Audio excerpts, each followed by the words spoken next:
கொலை வழக்கில் வெங்கத்தூர் பகுதியில் உள்ள கூவம் ஆற்றில் வீசப்பட்ட செல்போன் மற்றும் சிம் கார்டுகள் தேடும் பணிகள் தீவிரமடைந்துள்ளது. ஆம்ஸ்ட்ராங் கொலை வழக்கில் திருவள்ளூர் அடுத்த கடம்பத்தூர் பகுதியைச் சேர்ந்த ஹரிதரன் கைது செய்யப்பட்டார். இந்நிலையில் கொலை குற்றவாளிகளின் செல்போன்கள் வெங்கத்தூர் பகுதியில் உள்ள கூவம் ஆற்றில் வீசப்பட்ட நிலையில் கூவம் ஆற்றில் மெரினா மீட்பு குழுவினர், ஸ்கூபா குழுவினர் மற்றும் திருவூர் தீயணைப்புத் துறையினர் இணைந்து சுமார் 20க்கும் மேற்பட்டோர் 2வது நாளாக செல்போன் மற்றும் சிம் கார்டுகளை தேடும் பணியில் ஈடுபட்டுள்ளனர்.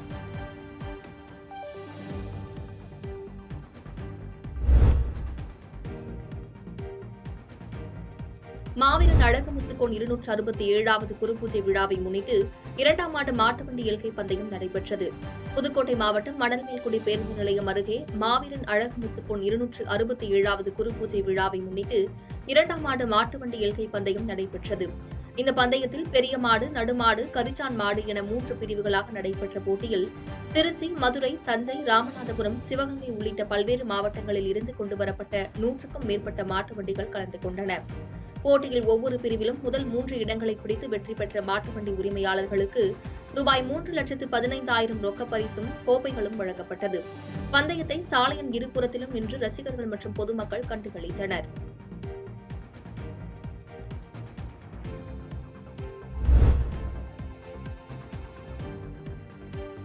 தென்காசியில் திமுக அரசின் தொடர் மின்கட்டண உயர்வை கண்டித்து எஸ்டிபிஐ கட்சி சார்பில் முழக்கங்கள் எழுப்பி ஆர்ப்பாட்டத்தில் ஈடுபட்டனர்.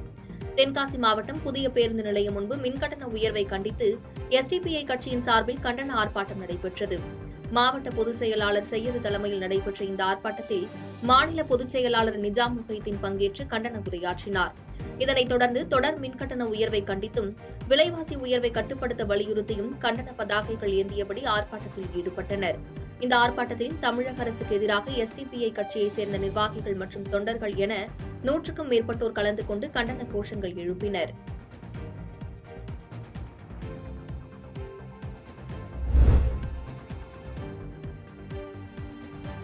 ராமநாதபுரத்தில் அரசு நடுநிலைப் பள்ளியில் கூடுதல் வகுப்பறைகள் கட்டுவதற்கு அடிக்கல் நாட்டு விழா நடைபெற்றது. சென்னை ராமநாதபுரம் 155வது வார்டு பகுதியில் உள்ள அரசு நடுநிலைப் பள்ளிக்கு கூடுதல் வகுப்பறைகள் வேண்டும் என மாணவர்களும் பெற்றோர்களும் நீண்ட நாட்களாக கோரிக்கை வைத்து வந்தனர். இந்நிலையில் மாநில நிதி மூலதனத்தில் இருந்து ரூபாய் 1,16,00,000 ஒதுக்கப்பட்டு வகுப்பறைகள் கட்டுவதற்காக அடிக்கல் நாட்டு விழா நடைபெற்றது.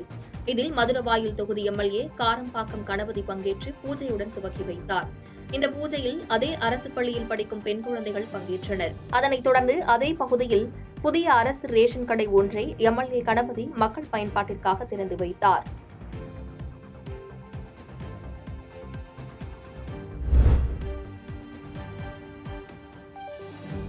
கும்பகோணம் அருகே மேலவழுத்தூர் கிராமத்தில் பொதுமக்களுக்கு பல்வேறு அத்தியாவசிய பிரச்சினைகள் இருந்தும் ஊராட்சி மன்ற நிர்வாகம் கண்டுகொள்ளவில்லை என எஸ்டிபிஐ கட்சியினர் கண்டன ஆர்ப்பாட்டத்தில் ஈடுபட்டனர்.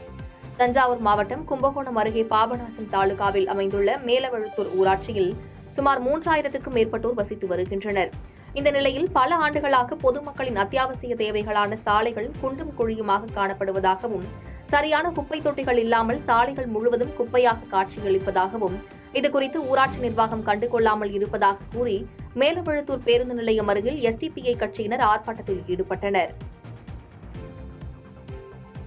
பாதகம் செய்பவரை கண்டால் நாம் பயங்கொள்ளலாகாது பாப்பா, மோதி மிதித்து விடு பாப்பா, அவர் முகத்தில் உமிழ்ந்து விடு பாப்பா.